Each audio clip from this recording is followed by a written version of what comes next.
The International Convention on Load Line.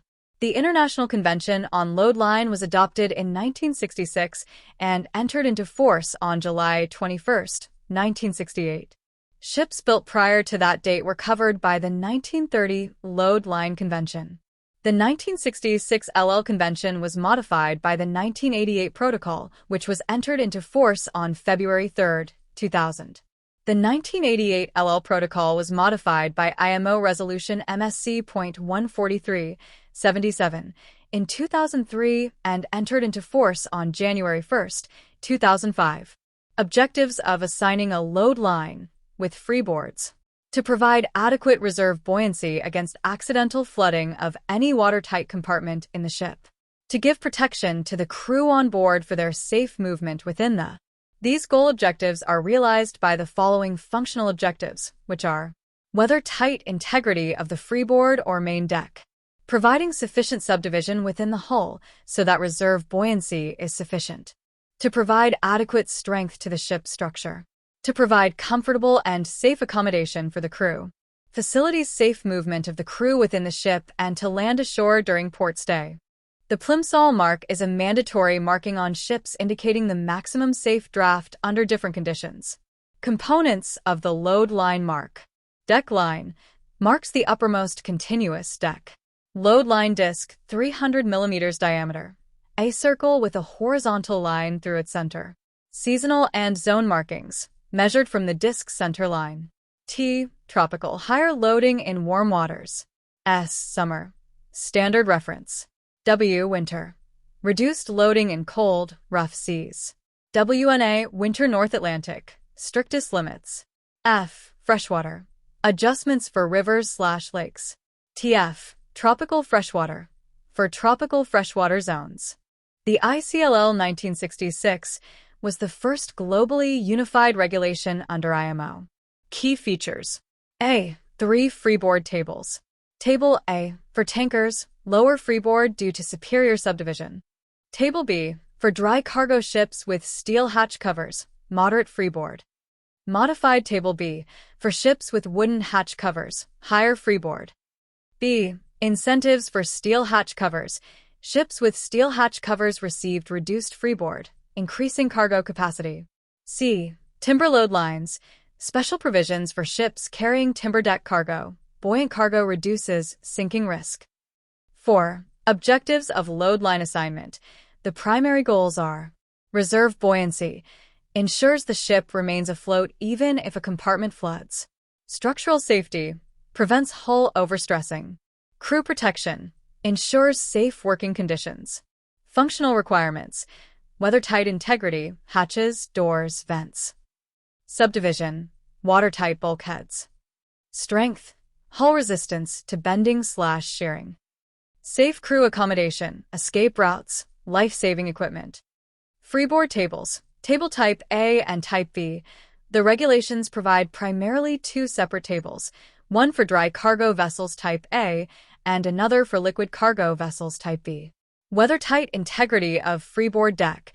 The tanker has small openings for cargo ullaging and tank entry on the freeboard deck, which can be efficiently maintained in tight condition as compared to the dry cargo carrier, which has large hatch covers for the holds which are rather difficult to maintain in a weathertight. Cargo space subdivision, considering 2 equally dimensioned ships, one a tanker and the other a dry cargo vessel. The tanker has its cargo space divided into 3 × 5 is equal to 15 tanks by transverse and longitudinal bulkheads, whereas the dry cargo vessel's cargo space is divided into 5 holds by transverse bulkheads. The reserve buoyancy potential for the tanker becomes superior to the dry cargo vessel's reserve. Hull strength. The tanker hull strength is superior to the dry cargo ship strength of same. The longitudinal bulkheads and Isherwood framing system improve considerably the resistance to overcome large bending moments the tanker is subjected to. The large web frames within the tanker assist the tanker to resist the large shear forces the tanker is subjected to. This aspect makes the tanker more stronger than the dry cargo ship of equal dimensions. Permeability. In a tanker, because of the liquid nature of the cargo, which fills up the cargo space to its full level, the permeability of seawater entering the cargo space due to bilging is very negligible as compared to a dry cargo vessel whose permeability of the cargo space is about 60% on an average. Taking into account all the above factors, all of which are in favor of the tanker, the regulations provide for a considerable difference in the freeboards of these vessels. Computation for freeboard. A. Standard freeboard formula. Freeboard equals tabular freeboard, from tables provided in the convention based on the length of the ship. For tanker type A table and for dry cargo vessel type B table, plus corrections of freeboard.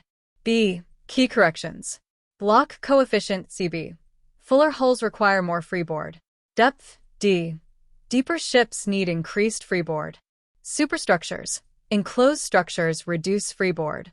Shear, deck curvature. Lack of shear increases freeboard. C. Seasonal adjustments. Tropical, T, equals summer, 1/48 times summer draft. Winter, W, equals summer plus 1/48 times summer draft. Freshwater, F, equals summer. Displacement divided by 4 times TCM. Delta equals displacement in saltwater. TCM equals tons per centimeter immersion. Survey and certification process. The survey includes verifying the ship's watertight and weathertight integrity, checking the position of load line markings, and inspecting equipment like doors, hatches, and ventilation systems. Load line certificate. This certificate, issued by the ship's flag state or a recognized organization, confirms the ship's compliance with load line regulations. Load line certificates are generally valid for 5 years, but this can vary depending on the regulations of the flag state. Assignment of load line, freeboard. The load line is a horizontal line marked on the vessel's sides, indicating the maximum permissible draft, depth of the ship below the waterline, under different conditions. Factors affecting assignment. The assigned load line is determined by factors like the ship's type, size, design, and the sea conditions it will encounter. Load lines are typically marked amidships on both sides of the ship, along with the deck line. Load line assignment ensures that the ship has sufficient reserve buoyancy and stability to handle the sea conditions it will encounter. 3. Documents. Condition of assignment of load line. This document outlines the specific conditions under which the assigned load line applies, such as the ship's type and intended usage. Survey report. The survey report details the findings of the load line survey, including any discrepancies or deficiencies. B60 and B100 Type B freeboard refer to specific load line regulations concerning the reduction of freeboard, the distance between the waterline and the upper deck, on certain types of ships. B60 allows a reduction of up to 60% of the difference between the Type A and Type B freeboard, while B100 allows a reduction of up to 100%. These reductions are granted under certain conditions, such as improved subdivision and hatch cover standards and the ability to meet one-compartment damage stability requirements. B60. A ship classified as B60 is allowed to reduce its freeboard by up to 60% of the difference between the Type A and Type B freeboard, provided it meets specific requirements like improved subdivision and steel hatch covers. This means the ship can carry more cargo while maintaining the same safety and stability standards. B100.